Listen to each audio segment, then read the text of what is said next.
سلام كم تخونو كبراتنا كبران تخاتلتي تقرأ برودكاست سيرفيس نعلتا حاموس شوعتا قنبت كلتشن أسر شوعتنا متمرت استدالو حدشتنا قدستن حابري تاتات انهو لايك شير سبسكرايب مقوارك تكاتولنا بخبرنا عدمنا ناب زرزراتهم كنسقاقركم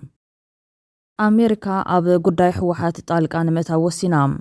سراويت إيرترا خونه عطوقات كاب تقرأ كوزو نزي أي نقبرن نزولو دما سقومتي كوسدلم مخانو تحبيروم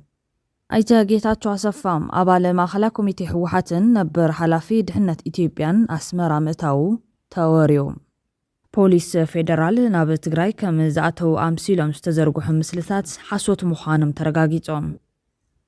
أنصار ممحدار أبي أحمد كبيد نعبي سوميات عنا تولي علام إذ نعبي ممحارانون تحاوي سمو يبهاللو نيزياتمن كالوس أقدستي زبلنا يوم معوالتاتن أب ساعت زيت أبزاوات تقراي برودكاست سيرفيس كنكفلكم هنا هيتا جيتاتشو عصفا أبال ماخلا كوميتي حوحاتن نبر حلافي دحنة إثيوبيان أسمرا متاو يقلت اللهم مرتا بورد إثيوبيان ود حوحات كامزقوان حوارو سريزو يلخو نبرتون توريسون مخفل عدات ودبن زترفون تاليون ممهار السيفيكن زعبا مرتان كوعل وسينا اللخويلو بعلي أب زفلتلو تمالو قنبت شدش دخلتشن عسر شوعتنا متمرد هيتا جيتاتشو عصفا أبال ماخلاي كوميتي حوحات أسمرا كامزاتو فلفل UMD ميديا حبيرام زرزرت أتاتو أمز ملكت سحتتنا يوم فلفلات تمال ساعة 4 نكو براما جيروم بمكينا كم زخدون لحكمنا كم زخدو زلو كم استزاربو نجيرومنا مسؤوم كندين إن من النيروم إلنا نزحتتنا يوم حتوجن ملسي أي حابوناني بالإتمنج زخانة ميدام أي تكتاتشو أصفان بر حلافي دحنة إثيوبيان تخونو كابستو السنة فوتوغرافات وزاي بمبزحتيو هزب زي فلتو عب ميدياون زي راين تخوان ناس مرام خادم زي فلتو خالوت فلفلات زي حالف سوني عب مقالة كم سرايو UMD ميديا رقاقيتهم بمسارت ناسمرا كم زاتو زناقرونا في الفلات جن أي تجيتاتشو عصفا سكابت مال نكو مقالة نيروم يوم بوغن UMD ميديا بسالسة وغن مرقاقاتن بزعواق عزو أي تجيتاتشو عصفا زفلت ونقرن تالين محتاتن نعوالات بوليت بيرو حوحاتن ناي قمت سبا سلطاناتن مركاب زقبرنا يفتنقن ملسي أي رخبن كبليو قاليت وزرلعهم بخالي حابريتام بوليس فيدرال ناب تقراي كم زاتو ومسيلهم استزرقو حمسلتات حاسوت مخانم ترقاقيتهم ازو مسلتات اوالات بوليس فيدرال ناب كل تقراي كاتو زرقيو ايكون كبل إثيوبيا تشيكا رقاقيتلهم حيالو ناي فيسبوك قطعتن اكاونتاتن نزاب تحت زولو مسلتات شيري قبرو لهم ازد ما اوالات فيدرال بوليس إثيوبيا ناب كل تقراي كاتو زرقيو زبل متصاري حابريتام إثيوبيا تشيك مبزحتين ازو مسلتات زكافلة قطعتن اكاونتاتن ايو زحابش استبحاله ناي فيسبوك قاعد كم منشي حواريتها كم زتعصى قالت لهم أيوز حاوش استبحاله 44 شح تقاتلتي زلوا وقاعد نت حواريتها كم زكافلهم إتهم مثلتات دمات مال حمش تقوم بتكلتشن عسر شعتنا متمرت أب كل العفار قابل أب كم زت تسألوا أمسيل يزرقي حوام يخون برزوم مثلتات أب تامعلت كم زي توصدون أولات بوليس فيدرال نبي تقرأي ذاته كم زي يريون إثيوبيا تشكر رجاجتهم مثلتات ريترفل ويب سايتات تطعمنا فتشنا يوم قد مخلت عامت زتسأل مخانم رخيبنا يزبل التمتصاري حابريتام أول حتى رخلتشن عسرت حمشتن أو الدسابان كبابيان بخوماندون حيل أدمان فيدرال بوليس إثيوبيا وزكايرو نايل من مجز تسأل مثلتات تسأل حابريتام أول حتى رخلتشن عسرت حمشتن تغافيلو نيروم فيدرال بوليس إثيوبيا ونزوم مثلتات أبسترقاقت أنا فيسبوك قاعد فيدرال بوليس إثيوبيا حدش زمناو أطوار أطري بزول رستي بعسر تطري كلتشن عسرت حمشتن عام تمرت زرقي حيوم أبتوان نزم مثلتات زحزن بوليس فيدرال زمناون حدش أطوار كم استعاد غز قلت تصاباتون أبز استفلاليا مع قناة زينة يزرق حنير بموالدما زوم مثلتات نحاسوت سلازخونو السب كيدناقر معيد اللهم تقراي برودكاست ساربيس ناب زواددو خالي حبريتا كنسقاقركم أنصار ممحدار أبي أحمد كبيد نعبي سوميات عنا توليعهم إذن عبي ممهاران وون تحاوي سومو يبهال لهم إذن عبي زاسقوم ممحدار بلتقنا سقومت مساعد زجمر خوينو بريزيدنت محبر سوميات عنا حاويسكا بزحات حقايم تأثيرهم اللهم أبي إثيوبيا بخفيل هاجر لخ آدمان أبي كلام عالتي أبزاتو اللزلوان سرحتنيات عنا مع سرتي زغطي سبا سلطان كم زحيل تسمع لهم بدرجة هاجر زكاية زلو كفيلاوي آدما تمال ربع 4 قنبت نخلام عالتو أبزاتو اللوان أبستفلالي كلات إثيوبيا زركو سوميات عنن تمهارو حكمنان ماسرتن كاب سمزي زغط الناس كم متنقليتهم ازي بسولس زجمر آدما أكل نايتر تعودموز تمحيشة أمطاتن كحسا حادقان زتصوع استواد دمك أساسن كوينو ተሳተፍትን ዓመታት ሸለል ተባሂሉ ዝጸንሐ ጠለባት እዩ ኢሎም ኣሎ ሕዚ ኣድማ ዝተልዓለ ኮይኑ ኣብ ርእሰ ከተማ ናይቲ ሃገር አዲስ አበባ ዝርከብ ሆስፒታል ሚሊኒየም ሜዲካል ኮሌጅ ሆስፒታል ቅዱስ ጳውሎስ ሰለስተ ተማሃሮ ሕክምና ክልተ ጀመርት ሓኻይም ሓደ ተማሃራይ 50 ዓመትን ኣመንጎ ሶኒ ምሸትን ሰሉስ ንጎን ከም ዝተኣሰሩ ሓደ በዓል ሞያ ጥዕና ንኣዲስ ስታንዳርድ ሓቢሮም ኣብ አዲሱ ገበያ ናብ ዝርከብ መደበር ፖሊስ ላዛርስ ከም ዝተወሰዶን ብደገን ዝሓትት ምስ ዝኾነ ሰብ ክረዳዱ ከም ዘይኽእሉን ይግለጽ ኣሎ እቲ ምንጭ ወሲኹ ካብ ሽዑ ጀሚሮም ልምምድ ዝገብሩ ሓኻይም ካብቲ ቀጽሪ ወጽኦም ዝበለ ኮይኖም ብዙሕ ህላዊ ፖሊስ ከም ዘሎ ገሊጾም ኩለን ክፍልታት ናይ ደገ ሕሙማት ተዓጺን እየን ዝበለት በዓል ሞያ ከም ህጹጽ ረድኤት ICUን ክፍልታት ዕዮን ዝኣመሰሉ ወሳኒ ኣገልግሎታት ጥራሕ ኣብ ስራሕ ተዋፊሮም ኣለዉ ካብ ፍሉይ ሆስፒታል ጥቁር ኣንበሳ ዝተፈለየ ሰራሕተኛ ጥዕና እቲ ኣድማ መላእ ክፍልታት መሰረት ውጥን ይቕጽል ከም ዘሎ ረጋጊጾም እቲ ምንጭ ብተወሳኺ ኣብ ክፍሊ ሕክምና ኣካላት ዝነብር ዋና ነባር ዶክተር ነብዩ ብሓይልታት ጸጥታ ካብ ገዙ ተወሲዱ ኣብ ትሕቲ ቀይዲ ከም ዝኣቱ ሓቢሮም ኣብ ዝዋን ኩነታት ኣይንፈልጥን ብጸጥታ ከም ዝተወሰደ ጥራሕ ኢና ንፈልጥ ይብል እቲ ምንጭ ኣብ ክልል ኣምሓራ ኣብ ዝተፈላለዩ ሆስፒታላት ማሰርት ከም ዝቐጸለውን ተገሊጾም ኣብ ዞባ ምብራቕ ጎንደር ኣውራጃ ታኩሳ ኣብ ዝርከብ መባታዊ ሆስፒታል ደልጊ ብሶኒ 13 ጉንበት ዶክተር ቢንያም ኣሰፋ ኣካያዲ ክፍሊ ናይ ደገ ሕሙማት ናይቲ ሆስፒታል ከባቢ ፍርቂ መዓልቲ ብ10 ኣባላት ጸጥታ ከም ዝተኣሰረ ሲዒቡ ድማ ሃብተ ከፍለ ነርስን ኣተሓባበር ክፍሊ ናይ ደገ ሕሙማትን ኣብ ከባቢ ሰዓት 12 ፍርቓን ድሕሪ ቀትሪ ከም ዝተኣሰረ ገሊጾም እቲ በዓል ሞያ ክልቲኦም መስራት ምስ ኣኽረርቲ ሓይልታት ርክብ ከም ዘለዎም ከም ዝተኸሰሶን ድሕሪ ምርመራ ክፍትሑ ቃል እኳ እንተተኣተወሎም ክልቲኦም ኣብ ትሕቲ ቀይዲ ከም ዘለዎም ገሊጾም ሰብ ሞያ ጥዕና ኢትዮጵያ ብደሞዞም ክነብሩ ብዘይምኽኣሎም ጠለቦም መንግስቲ ክምልስን ጸቕጢ ክፈጥሩ ቀንዮም እዮም ከምኡ እንተዘይኮይኑ ስራሕ ደው ናይ ምባል ኣድማ ከም ዝገብሩ እውን ኣጠንቂቖም ነይሮም ነዚ ምንቅስቓስ ድጋፍ ገይሮም ዝተባሃለ ገለ ሓለፍቲ ማሕበራት ድማ ኣብ ቀይዲ ይኣትውለው ፕረዚደንት ማሕበረሰብ ሞያ ጥዕና ኢትዮጵያ ኣይተ ዮናታን ዳኘው ሰለስተ ሓኻይም ሓፈሻ ሆስፒታል ኣርባ ምንጭን ካብቶም ዛጊት ተኣሲሮም ዘለው እዮም ብሓፈሻ ኣብ ከተማ አዲስ አበባ ክልላት ኣምሓራን ደቡብ ኢትዮጵያን ኣብ ውሽጢ ሒደት መዓልትታት ብዙሓት ሰብ ሞያ ጥዕና ኣብ ቀይዲ ኣትዮም ኣለው ሰብ ሞያ ሕክምና ብፍላይ ብዝሓለፉ ሒደት ዓመታት ኣብቲ ሃገር ናወስኺ ዝኸይ ዘለዎ ዋጋ መነባብሮ ናብርኦም ኣጸጋሚ ከም ዝገበረሎም ይዛረቡ ኣለው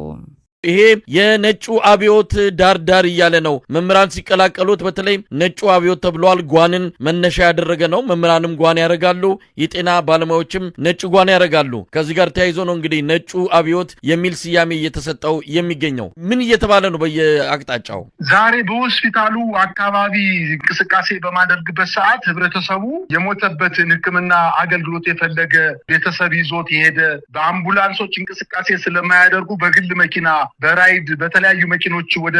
ሆስፒታሎች ኢመርጀንሲ ሲገቡ ዛው ውስጥ ላይ ሕክምና የሚሰጡ የድንገተኛ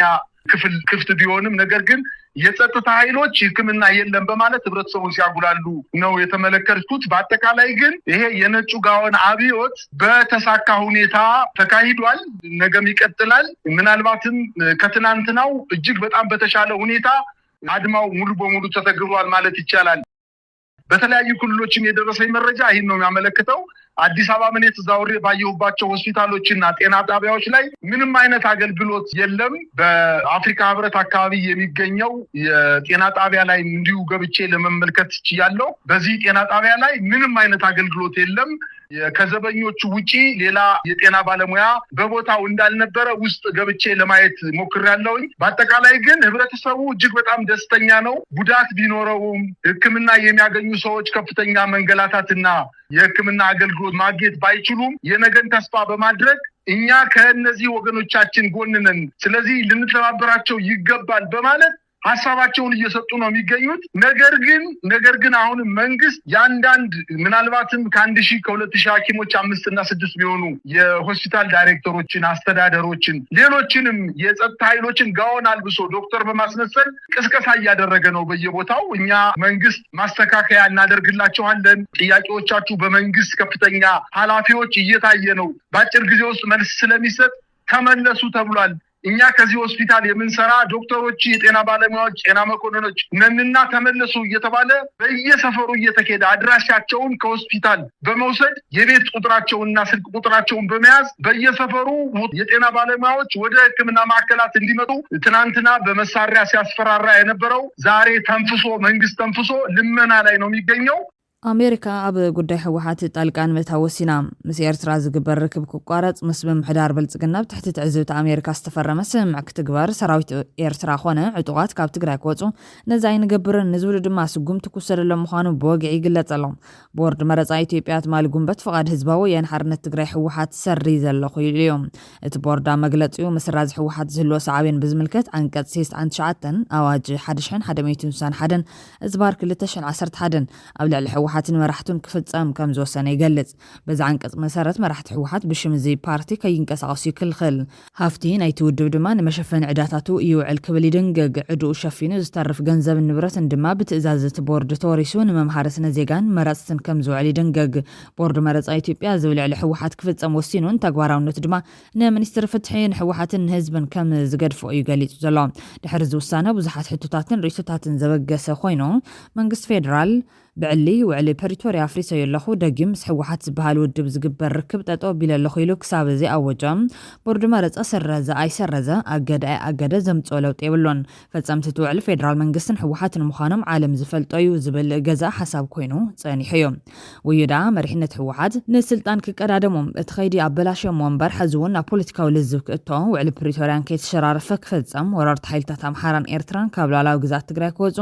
ብሰንኮም ተመዛቢሉ ኣብ ፈቆደ ማዕስከራትን ስደትን ዝሃለቕን ከርተት ዝብልን ዘሎ ልዕሊ 1 ሚልዮን ህዝቢ ናብ መረበቱ ክምለስ ሕዚ እውን እቲ ውዕሊ ኣቦቱ እዩ ዘሎ። ከም ውፅኢቱ ድማ ምስራዝ ሕወሓት ብቦርድ መረፃ ጉዳይ ተላኢሙ ተባሂሉ ናብ ጎንፂ ዝኣትወሉ ኣይኮነን። ቦርድ መረፃ ጉዳይ ሕጊ ዝገብር ዘሎ ሕዚ እውን ግን ንፖለቲካዊ ኢልዝብ ዲያሎግ ሰፊሕ ቦታ ኣሎ። መንግስቲ ፌደራል ንውሳነ እዚ ቦርድ ሒዙ ጽባሕ እንተዘያፈጽም ክዋ ዝብል ኣይኮነን። ቅድም ክብል ቦርድ መረፃ ሕወሓት ንሰለስተ ኣዋርሕ ፖለቲካ ምንቅስቃስ ከይገብር ኣጊዶ የለኹ ኣብ ዝበለሉ እዋን መንግስቲ ፌደራል ኣብ ጉዳይ ጊዜያዊ ምሕዳር ትግራይ ምስ ሕወሓት ክላዘብ ተዓዚብና ኢና። ብወገን ሕወሓት እውን ነዚ ከም ወላዕ ምክንያት ርዮም ናብ ቁልዕ ጎነፅ ዘምርሕ ይመስልን። ዋላ እኳ ቀሊል ምዕባለ ይኹን ሕዚ እውን ናብ ፖለቲካዊ ልዝብ እዩ ክእቶ ትፅቢት ዝግበረሎ።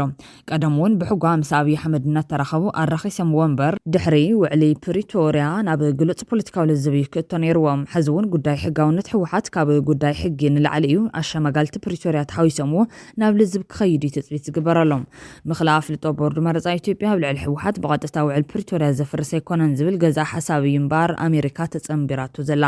ኣብ ፕሪቶሪያ ተኽሲ ደቢሎም ፖለቲካዊ ልዝብ ክገብሩ ባይታ የንጽፍ እምበር ፖለቲካዊ ውሳነታት የብሎን። ፕሪቶሪያ ውዕል ተኽሲ ደምዋል ምዃኑ ምዝካር የድልም። ኣብዚ ውዕሊ ከም ሓደ ኸይዲ ዳግማይ ምምላስ ሕገ መንግስታዊ ስርዓት ክሕግዝ ይብል። ኣብ ምምላስ ሕገ መንግስታዊ ሓድነት ድማ ዛጌድ ኣብ ጉዳይ ምልሰት ሕጋውነት ሕወሓት ኣይተስማዕምዑን። ስለዚ ኣብ ሓደ ዛዕባ ኣይተስማዕምዑን ማለት እዮም። ስለዚ ትልዝብ ይቕጽል ማለት እዩ። ምናልባት እቲ ዘይምስምዕማዕ እንተኸሪሩ እቲ ተኽሲ ዶ ምባል ክህወኽ ይኽእል። ኣብዚ ጉዳይ ተገዲሶም መልእኽቲ ዘመሓላልፉ ወገናት ድማ እዚ ከይመጽእ ድማ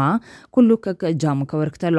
በሎ ወይ ድማ ፈኸራ ጠቃሚ ይኮነን ነገር እንተኸሪሩ ኣብ ልዕሊ ህዝብና ንሕድሕድናን ዘስዕቦ ኣበር ብዙሕ እዮም። ሕዚ ሕወሓት መሰረት ውዕል ፕሪቶሪያ ቀጻሊ ፖለቲካዊ ልዝብ ብምግባር ኣብ ምምላስ ኣፍልጣ ክትሰርሕን ኩናት ናይ ምትራፍ ጻዕሪ ክትገብርን መንግስቲ ኢትዮጵያ ድማ በቲ ውዕል መሰረት ፖለቲካዊ ውሳነ ክህበሉ እዩ ድፍኢት ክግበር ዝግባእ። እንተዘይኮይኑ ክመጽእ ዝኽእል ሓደጋ ንኹሉ ዝጎድም ምዃኑ ኣይተርፈን። ጎነፀይ ንፍቶ ብዙሕ ጉዳት እዩ ከስዕብ ክብሉ ጸኒሖም እዮም። ኣብ ማእኸል እዚ ኣሜሪካ ኣብ ጉዳይ ትግራይ ጣልቃ ንምእታው ወሲና ኣላ። ምስ ኤርትራ ዝግበር ርክብ ክቋረጽ ምስ ምምሕዳር ብልጽግና ኣብ ትሕቲ ትዕዝብቲ ኣሜሪካ ዝተፈረመ ስምምዕ ክትግበር ሰራዊት ኤርትራ ኾነ ዕጡቓት ካብ ትግራይ ክወፁ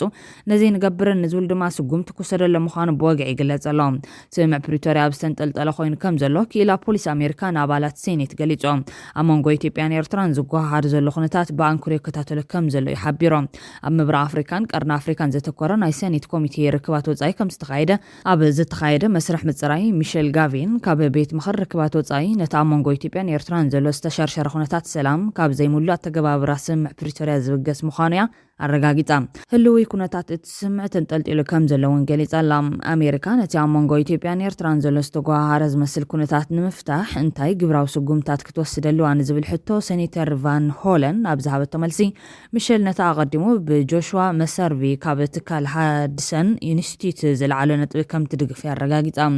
ብጆሹዋ ነቲ ስምምዕ ብምጥሓስ ኤርትራ ውሽጢ ትግራይ ምህላዋ ሓደ ካብ ጠንቅታት ምጥሓስ እቲ ውዕል ምዃኑ የስሚሩሎ። ስለዝኾነ ድማ ወታደራት ኤርትራ ኾነ ዕጡቓት ኣምሓራ ብህጹጽ ካብ ትግራይ ምውፃእ ሓደ ካብ መፍትሕታት ናይ ጸገም ምዃኑ ተኣሚኑሉ ምስ ኤርትራ ዝግበር ርክብ ክቋረጽ ምስ ምምሕዳር ብልጽግና ብትሕቲ ትዕዝብቲ ኣሜሪካ ዝተፈረመ ስምምዕ ክትግበር ሰራዊት ኤርትራ ኾነ ዕጡቓት ካብ ትግራይ ክወጹ ነዛይ ንገብር ንዝብል ድማ ስጉምቲ ክወሰደሎ ምዃኑ ዝገልጽ እዚ ሓድሽ እማመም ኣሜሪካ ምስ ኤርትራ ርክብ ይገብሩ ኣለው ዝበሃሉ መራሕቲ ትግራይ ማዕቀብ ክግበር ከም ዝኽእል ኣመልኪቶም ዝወጹ ዘለዉ ሓበሬታታት እውን ካብዚ ብምብጋስ ምዃኑ ይገልጽሎ እቲ ማዕቀብ ብኣቶም ጠጠው ዝብል ዘይኮነስ ንኹሎም ነቲ ስምምዕ አንቀፍቲ ዝበሃሉ እውን ዝመለላ ምዃኑ እዩ ዝግለጽ ዘሎ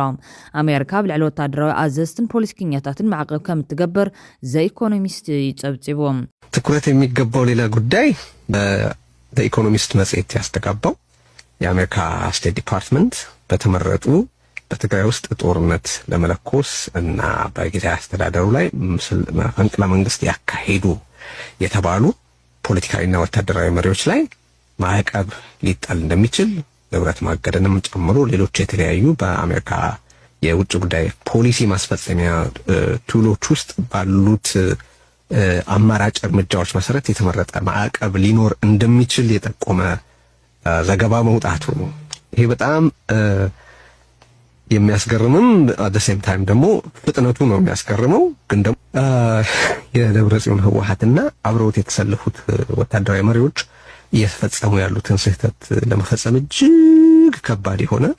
እነሱ ብቻ ስለሆኑ ሊፈጽሙት የሚችሉ ስህተት ነው ለማለት ከዚህ ቀደም ያነሳሁት አንድ ነጥብ ነበረ። እርሱም አንድ የደብረጽዮን ህወሓትም ሆነ አብረዋቸው የተሰለፉ ወታደራዊ መሪዎች እየፈጸሙት ያሉት ስህተት ለመፈጸም እጅግ የሚከብድ ድንጋይ ወርውሮ መሬት የመሳት ያክል በቃ እጅግ አስቸጋሪ ለመፈጸሙ እጅግ አስቸጋሪ የሆነ ከመፈጸሙ ይልቅ አለመፈጸሙ በእጅጉ የሚከብድ ስህተት ነው ስልቆ ይልቻሉ። ክልቲኦም ኪላታት ፖሊሲ መንግስት አሜሪካ ነቲ ኣብ ትግራይ ዝጸንሐ ዘስካሕክሕ ኩናት ድሕሪ 2 ዓመታት ክብቅዕ ዝገበረ ስምምዕ ፕሪቶሪያ ሙሉ ብሙሉ ንምትግባር ኣህጉራዊ ጸቕጢ ከም ዘድሊ ዘትዮም ኣለዉ እዚ ኩሉ ሰብ ዝተስማዕምዕሉ ነገር እዩ ግን ሙሉ ብሙሉ ኣይተተግበረን ኣብዚ ዝገርም ምድንጋር እዩ ዘሎ ዝበለት ሚሸል ካብ ኣባላት ሃገራት ሕብረት ኣውሮፓ ዝያዳ ተሳትፎ ክግበር ከም ሓጋዚ ትኹረት ከም ዝግበረሉ ኣረጋጊጻ ስለዝኾነ ድማ እቶም ንውዕል ፕሪቶሪያ ዘፈረሙ ኣሜሪካን ኣውሮፓን ነቲ ስምምዕ ንምትግባር ክሓብሩ ምዃኖም እዩ ዝግለጽ ዘሎ ነዝውዕል ከፍርሱ ኣብ ቅድሚት ካብ ዝተሰርዑ ሓይልታት ሓደ ዝኾነ ህግደፍ ግን ነቲ ድሌቱ ንምፍጻም ብዙሓት ጻዕርታት ዝገብር ዘሎ ኮይኖም ኣብይ ኣሕመድ እውን እቲ ውዕል ንዑን ኣብ ዘጥዕሞ ይጥምዝዞ ከም ዘሎ ይፍለጥ እዮም ብዙሓት ተጋሩ ድማ ነዚ ብትሪ ቃልስዎ ከም ዘለዎ እውን ኣይዝንጋዕን ሕዚ ይበሃል ኣሎ ብዙሕ ነገር ገዛና ምፁ ትግራይ ኤርትራ ገዛ ከመይ ይብሉናሉ ንሓን ኤርትራ ገዛና ክኸውን ጽቡቕ ይቕንየልና መጀመርያ ግን ገዛና ክነኣቱ ካብ ገዛና ይውፅኡ ሰብ ገዛና ሒዘሞ ዘለዎ ወዲያ ሒዘሞ ዘለዎ ኢሮፕ ሒዘሞ ዘለዎ ካልእ ቦታ ሒዘሞ ዘለዎ አዳፈረም ዘሎ ሳተም ማነው ጫፍ ይጾረና ካብ ዘሎ ማለት ቅጫኸነ ከፍለኩም ንኽእልና ትግራዋይ ክጠፍእ ይክእል ሕጂ 360 ዲግሪ ከባይለን ይባል እውን ይዛረብሎ 360 ዲግሪ ዝሓለልካ ገዛኻ እዩ ዝለቀልክ ቁጥራ ሓደ ካልኣይ ኤርትራ ወይ ሻዕቢያ ቅጫ ኣለዎ ማይ ይውል ተንከባና ወሰደ ጀሪካናት የን ዘሎ ማይ ኳስ ማይ ይውሉ አስመራ ማይ ይብላ ማይ ዘይርከው መንግስቲ ንትግራይ ከንግለ ይዘለም ባጫ ይዚ ሻዕቢያ ዘሎ ሓዊ ጥራሕ ከፍለና ዝኽእል ነገር ኩናት ይከፍለና ዝኽእል ኩናት ከምጽ ሓዊ ከፍለና ነበር ካብ ትግራይ ክንደዚህ ካብ ሻዕቢያ ትደልዩ ነገር የለን ሕዚ ዝግበር ዘለ ባጫ ግን አይነቦለ ብዙ መጽኡ ይምጹ በፈላሲ ይምጻ በጳጳስ ይምጻ በጀነራል ይምጻ በፖለቲከኛ ይምጻ አይነበልን ሕዝኒ ኤርትራ ዋርዲያት ወጽሉ ትግራይ ምክንያት የለን ንሻዕቢያ ተጋሩ ዋርዲያት ወጽሉ ምክንያት የለን እነ ኤርትራ ባህሪ ተጋሩ መስዋዕት መخفلሉ ምክንያት እውን የለን እዚ ክፍለጥ ኣሎ ንኢትዮጵያ ኢልና ዋጋ መخفلውን የለን ለዚ ትግራይ ንኢትዮጵያ ባህሪ ተምጸላ ዋጋ ተخفلሉ ምክንያት የለን ኣብዚ ክንሰርዕና ኩልና ከምሳቶም ኤርትራውያን ተሓሽኪሮም መጽዎ ምስ ኢትዮጵያ ኮይኖም ኣና ጆኖሳይድ ተፈጸምልና ባህር ኢትዮጵያ ክነምጸልና ተጋሩ ከይስለፉ ክንገብርና ንገብሩ እንደለና እስካዚ ብልጽግና ንትግራይ ኣብ ኢትዮጵያ ዘለዋ ጽልዋ ብፖለቲካ ብቁጠባ ኾነ ብጂኦግራፊ ዝመሃመነ ንክኸውን ይሰርሕ ከም ዘሎ ይፍለጥ እዮም። ሻዕብያ ድማ ነታ ብሰንኪ መራሕታ ካብቲ ቅድሚ 2 ዓመታት ዝነበረ ዘገርም ሓድነትን ጅግነትን ናብቲ ሕዚ ኣጋጢምዋ ዘሎ ፈተና ዝወደቐት ትግራይ ጸገማታት ዝተሓላለኸ ብምግባር ንኢትዮጵያን ኤርትራን ኣፍሪሳ ዓባይ ሃገር ክትከውን ትብህግ ነይራ ብዝብል ናይ ሓሶት ተረኽ ክበታትና ናይ መወዳእታ ዕላምኡ ምዃኑ ካብ አንደበት ካድረታቱ እናተሰምዐ ይርከብ። መሰረታዊ ናይ ሕወሓት ጌጋ ሕልሚ ዓባይ ትግራይ ኣብ መቃብር ኢትዮጵያን ኤርትራን ክምስርት ይደልዩ ሰብ ድላይ ይኽብል ይኽእል ድላይ ማለት ምስ ወደቅካ ትብሎ ነገር ክህሉ ይኽእል እዩ ኣብ ስልጣን ከለካ ትብሎ ነገር ክህሉ እዩ ኣብ መቃብር ኤርትራን ኢትዮጵያን ሕልሚ ዓባይ ትግራይ ምምስራት መሰረታዊ ዕላማ ገይሩ ሰርሓሉ ነይሩ ማኒፌስቶ ነይሩና ግን ገዲፍና ኢና ብሉኻና ሓንሳብ ግን ብሕቡ ኣጀንዳ ዝስራሕ ዝነበረ ዋላ እውን ኣብቲ ውሽጢ ትግራይ ዝግበር ነበረ ናይ ልምዓት መደባት ትግራይ ናይ ኢንዱስትሪ ዞን ምግባር ብሙሉ ኣብቲ ኢትዮጵያ ዝነበረ ስትራቴጂካዊ ናይ ሃገር ናይ ኢኮኖሚ ጎሮሮ ዝበሃል ብሙሉ ጽዕን ካብ ትግራይ ምምጻእ ጸላዊ ትግራይ ምግባር ትግራይ ናበይ ትኸይድ ከም ዘላ የርእየካ ሕጂ ምስ ኤርትራ ኮንፍሊክት ተፈጢሩ አይ ቲንክ ብልኡላውነት ኤርትራ ሕቶ ስለ ዝመጸ ምክንያቱ ንሕና ሩዱ ነገር ኮይ እዚ ናይ ከበሳ ዝበሃል ሰለስተ ወራጃታት ናይ ኤርትራ ይኖ ናይ ትግርኛ ተዛረብቲኦም ሓደ ህዝቢ ኢና ናይ ባሕሪ ኣክሰስ ክንረክብ ዞም ህዝቢ እዚኦም ምስ ትግራይ ሓዊስና ብሃገር ኣጋእዝያን በሎ ዋላ ብካልእ ፕሮጀክት በሎ እዚ የዕዊትና ሕልሚ ዓባይ ትግራይ ክንትግብር ኢና እዩ ኣብዚ ጉዕዞ እዚ ሻዕብያ ምድኻም መንግስቲ ኤርትራ ምቕያር ዝብል እዩ ኣብቲ ናይ 25 ዓመት ፕሮጀክት ናቶም ናይ በዓል መለስ ዜናዊ ንኢትዮጵያ ከዓ ብኢኮኖሚ ምድኻም እዩ ብብሔራዊ ምትፍናን ምድኻም እዩ እዚ ናይ ብሔር ፖለቲካ ንብሎ ህዝቢ ኢትዮጵያ ነንሕድሕዱ ክንደይ ዝሰማማዕ ምግባር እዩ እዚ ሰሪሖሞ ተሆምወርክ ኣብ መጨረሻ እቲ ዓብ ፀገም ዝኾን ኤርትራ ምውዳቕ ምእባይ እዩ ናይ ህዝቢ ኤርትራ መኸተ ልኡላውነት ኤርትራ ተዓቂቡ ምቕፃሉ ንዕኦም ናብ ሓደጋ እትይዎም ንሕና ዓብ ዋጋ ክፊሉና ብኢኮኖሚና ኣብ ዓቕሚ ሰብና ገለመለ ግን ብውሕዱ ንሕና ልኡላውነትና ዓቂብና ወፂና ንሳቶም ነቲ ዝሓልሞ ሕልሚ ዓባይ ትግራይ ክትግብሩ ይከኣሉ እመነኒ ክብለካ አይደለኒ ኣብቲ ፕሮጀክት ተቐመጠ ሓቂ ኣሎ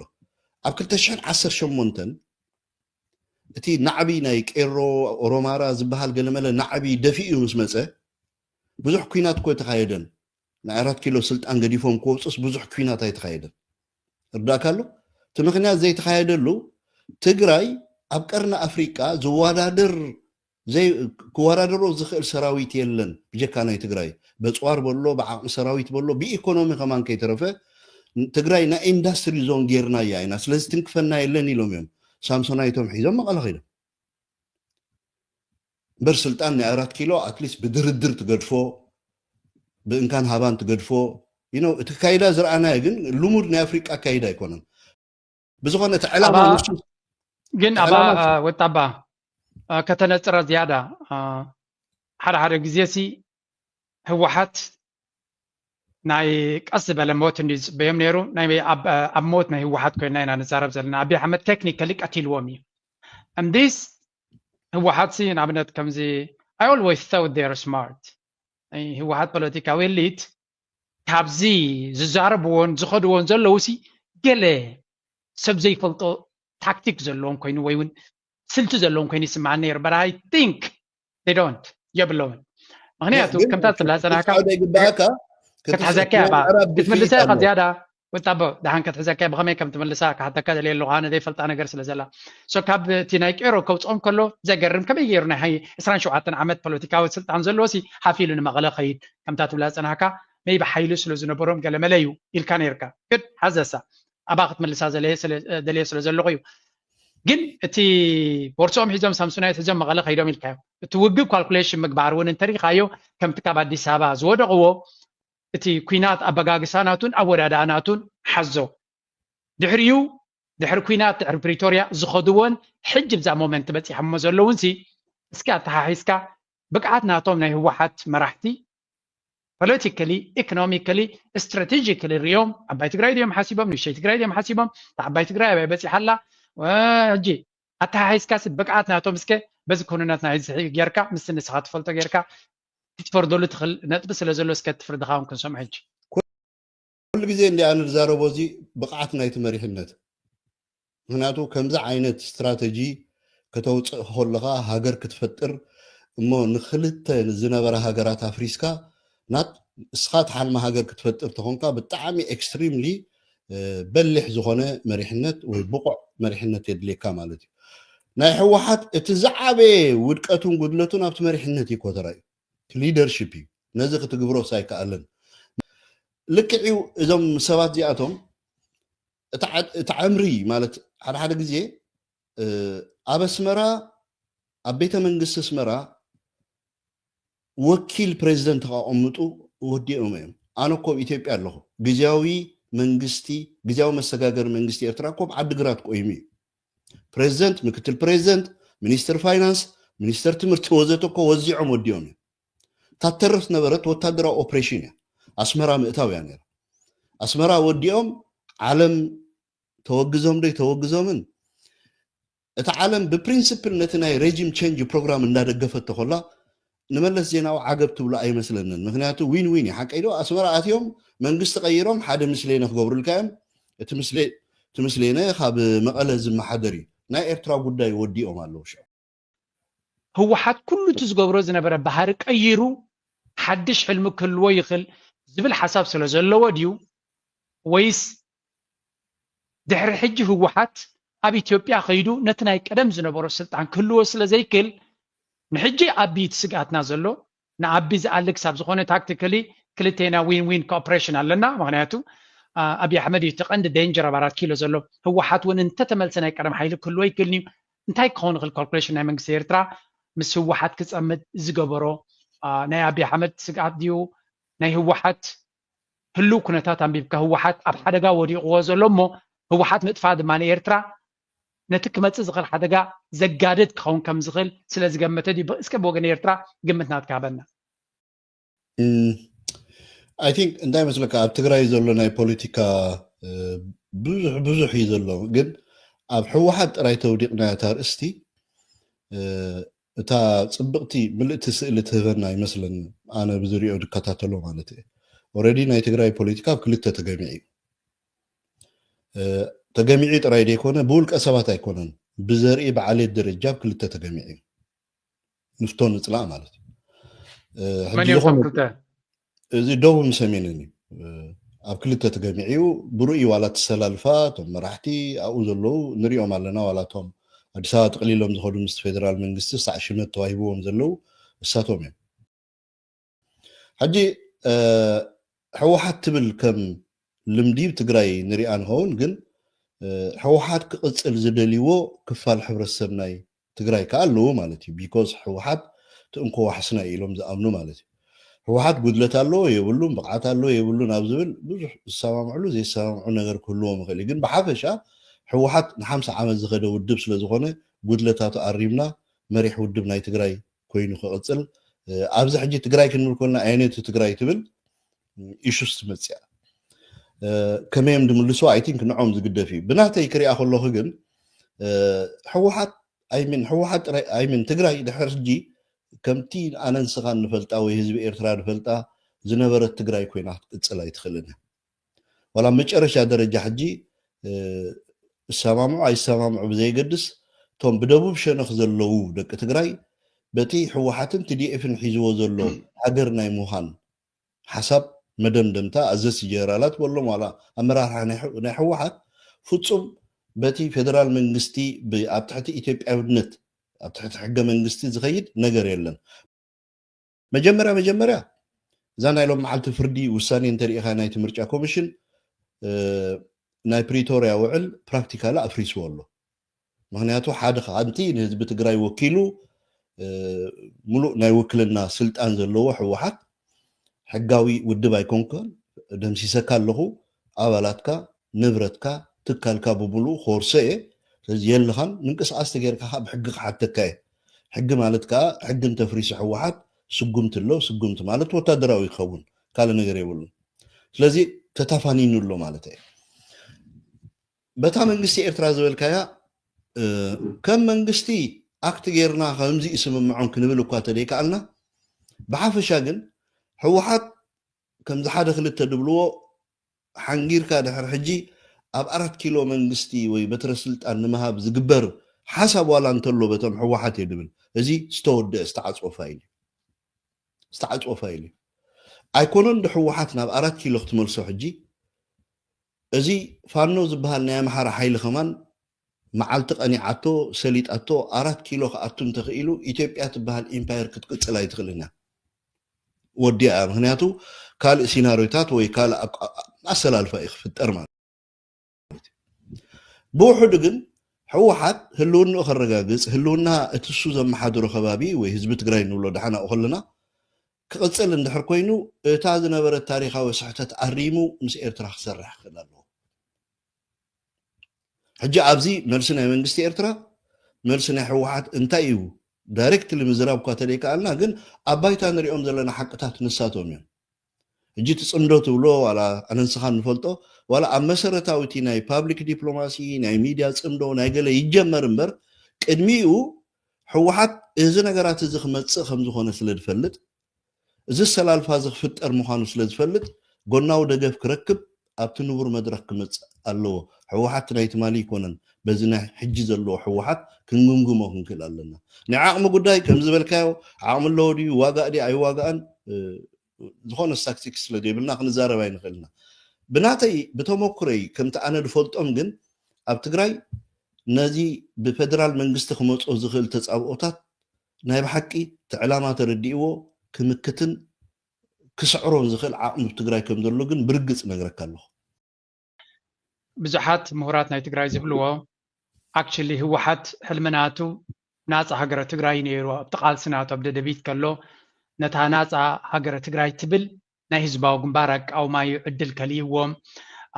ኦልሞስት እታ ኢትዮጵያ ክትምቀል ኣይትኽእልን እያ ዝብል መርገፂ ናይ ህዝባዊ ግንባር ስለ ዝነበረ እቲ ህወሓት ዝበሃል ዳርጋ ከይፈተወዩ ነቲ 4 ኪሎ ተቆፃፂርዎ እንድሕሪ ካብ ሕልሚ ናይ ዓባይ ትግራይ ወይ እውን ትግራይ ከም ሃገር ክሰርሓ እንተነይርዎ እውን መጀመርያ ካብ ህዝባዊ ግንባር ክመፆ ንዝኽእል ብድሆ ባፈር ወይ እውን ንዑ ካውንተር ክገብር ዝኽእል ጭዋዳ ክሃንፅ ክኽእል ኣለዎ ሕጂ በኣታቶም እንታይ እዮም ዝብሉ ኤርትራውያን ዕቡያ ስለ ዝኾኑ ሲ ንሶም ዝገብርዎ ካልእ ክገብሮ ዘይክእል ኮይኑ ይስምዖም ንሕና ዝገበርናዮ ከም ሓውሲ ቅኒ ትሕተና ዝኾኑ ሰባት ከመይ ገይሮም ከማና ገይሮም ምሳና ይወዳደሩ ይብሉ ናይ ህዝባዊ ግንባር ሕቶ ግን ንሕና ኣብዚ ዞባ ክሳብ ዘለና ናይ ፋብሪካ ንሕና ዘለና ካብቲ ደግሞ ንሕና ዘይብልና ካልእ ኣብቲ ዞባ ተወዳዳሪ ክኸውን ዝኽእል ኢንዱስትሪ ዘይትገብሩ ደን ኮምፕሊመንታሪሊ ኣብቲ ዞባ ደረጃ እቲ ክልቲኡ ሃገራት ናብ ፅቡቕ ነገር ክግስግስ ዝኽእል ምክንያቱ ኣነ ዘለኒ ፋብሪካ ዓለባ ትደግሞ እንድሕር ኣለኻ ኣነ ዘለኒ ፋብሪካ ንስኻ ትደግሞ እንተለኻ ኣብቲ ከባቢ ንሓትሕድና ኢና ዚሮ ሳም ጌም ንፃወት ዘለና እምበር ኣነ ዘለኒ ንስኻ ኣነ ዘይብለኝ ተጌርካ እንካን ሃባን ዋላ ብደረጃ ዞባ ክንፃወት እውን ፅቡቕ ነይሩ ዝብል ናይ ህዝባዊ ግንባር ወይ እውን ናይ መንግስቲ ኤርትራ ኣካይዳ ነይሩ ሕጂ እንታይ ማለት እዩ ኣብዚ ለንቀነ ዝያዳ ዝደግሙላ ዘለው ሶም መንግስቲ ኤርትራ እዩ ነቲ ትግራይ ትበሃል ሃገር ዘይደሊ ነይሩ ካብ ቀደም ሕጂ እውን ንሱ እዩ ዝዕንቅፈና ዘሎ እምበር ናይ ህወሓት ኢሊ ጥራይ ኮን ኣዲስ ኣበባ ከይዶም ጠሊሞምና ዝብል ኣርጊመንት እውን ትሰሚዕኻ ከም ዝበልከ ኣብ ባይታ መንግስቲ ኤርትራ ኣብ ትግራይ ፋብሪካ ስለተሰርሐ ወይ ፋብሪካ ጨርቂ ስለተሰርሐ ብዙሕ ኮምፕሌን ድብልዎ ነገራት ኣሎ እዞም ካድራት ናይ ትግራይ ገለ ዛረቡ እዮም ንሕና ፋብሪካ ጨርቂ ምስ ናይ ኣልመዳ ምስ ገበርና ኮርዮም ገለመለ ፋብሪካ ቢራ ምስ ከፈትና ኮርዮም ሲሚንቶ ዶ ገለ ዝብልዎ ነገራት ኣሎ ባይዘ ወይ ሓንቲ ነገር ክነግረካ ሎሚ ንሕናስ ብዙሓት ፋብሪካታት ዓፂና ኢና ወይ ደስ ኪለን እየን ምክንያት ናይተን ፋብሪካታት ምዝ ናይ ዓለም ዘሎ ናይ ፋብሪካ ምዕባለ ክንወዳደር ስለ ዘይከኣልና እዩ ሎሚ ኣስመራ ከድካ እንድሕር ርኢኻ ሓንቲ ካናቴራ ካብ እንዳ ባራቶሎ ክትገዝኣ 50 ናቕፋ ድብለካ እንድሕር ኮይኑ ኤግዛምፕል እየ ድብለካ ዘለኹ ካብ ቱርኪ ወይ ካብ ቻይና ድመፅእ ብ5 ናቕፋ ትረኽቦ ኢኻ ወይ ብ10 ናቕፋ ስለዚ ተወዳደርቲ ይኮናን ዋላ ኣብቲ ትግራይ ዝስራሕ ዝነበረ ኣይ ቲንክ እቶም ናይ ኤርትራ ኤሊት ወይ መራሕቲ ናይ ኤርትራ የማኽርዎም ነይሮም ክኾኑ ክእል እዮም ኣብነት ክነግረካ ህዝቢ ትግራይ ስዋ ሰቲ ዘይፀገበ ፋብሪካ ቢራ ክኸፍትሉ ኣብ ኢትዮጵያ እኮ እኹል ናይ ቢራ ፋብሪካታት ኣሎ ኦኬ እኹል ፋብሪካ ኣሎ ካልኣይ ሓንቲ ኣነ ትገርመኒ ብዙሕ ዘካትዕ ነይሩ ኣብ ትግራይ ፋብሪካ መስተ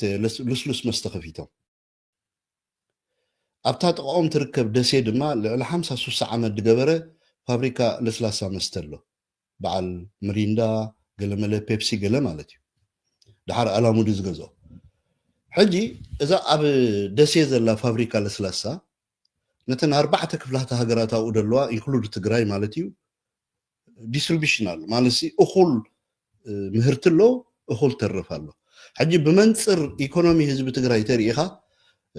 ሓደ ካልእ ገዚፍ ለስላሳ ፋብሪካ ምግባር የድልየካ ድዩ ኣብ መቐለ ወይ ኣብ ትግራይ ክሰርሖ እዚ ሕጂ ኣይቲ ናይ ክኢላታት ናቶም ናይ ንግዲ ወይ ገለ ንዖም ዝምልከት ይኸውን ግን ፖለቲካል እውን ትሪኦ ነገር ኣሎ ሓቂ እዚ ሰቂልካ ንኮምፒቲሽን ዝግበር ነገር እዩ ኣለና ንክትብል ተደይኮይኑ ወል ዕዳጋ እውን ኣይትረኸበሉን ኢኻ ኣይ ሰሪሖሞ ዕዳጋ ይረኸበሉን ተዓፅዩ ፋብሪካ ሲሚንቶ ናይ መሰቦ ምስ ከፈትዎ ሰምዓ ኣለኻ ከም ኤግዛምፕል ክበካ ስለደሊ ኣይ ቲንክ ግዜ ከይፈልጦን እዩ ፋብሪካ ሲሚንቶ ናይ መሰቦ ምስ ከፈትዎ ፅቡቅ ፋብሪካ ሲሚንቶ ንልምዓት ትግራይ ገለመለ ክውዕል ይኽእል ይኸውን ግን ሓደ ብኳሊቲ ደረጃ ተወዳዳሪ ስለ ዘይኮነ እቲ ብኢትዮጵያ ደሎ ድሬዳዋ ሲሚንቶ ፋብሪካ ወይ ገለ ካልኦት ዝበሃል ሲሚንቶ ፋብሪካ እኹል ቅረብ ስለ ዝነበሮ ብኳሊቲ ደረጃ ቀዳማይ ስለ ዝነበረ ዕዳጋ ስኢኑ ማለት ፈሪዩ ተሰሪሑ ኣብ ናይ ኢትዮጵያ ዕዳጋ ምስ ኣቕረብዎ ዕዳጋ ስኢኑ ስለዚ እንታይ ክገብር ነይርዎ እቲ መንግስቲ መሲሉካ ኩሉ እቲ ንኮንስትራክሽን ዝስራሕ ኣብ ኢትዮጵያ ዝነበረ መንግስታዊ ማሕበራት ብፍላይ ብደቂ ትግራይ ኢንቨስትመንት ተታሒዙ ነበረ ፓላሶታት ምስራሕ ገለ ፓላሶ ክሰርሕ ተኾንካስ ብግድን ሲሚንቶ ካብ መሰቦ ክትገዝእ ከም ዘለካ ኦርደር ካብቲ መንግስቲ ወሪዱ ማለት እዩ ቢንቶታት ፅርግያታት ክስራሕ ዋትኤቨር ናይ መንግስቲ ኮንስትራክሽን እዚ ኮነ ኢልካ ንሲሚንቶ ፋብሪካ መሰቦ ንምንቅስቃስ ተባሂሉ እምበር ተወዳዳሪ ስለ ዝኾነ ይኮነን ሕጂ ኣብኡ መዓት ኮምፕሌንት ዋላ እታ መቐለ ክሰርሕዋ ከለውሲ ኢኖ ነቲ ከተማ ዝመስል ባይዘወይ እቲ ወዘር ናይ መቐለ እቲ ኩነታት ተሪእካ ኣቢኖ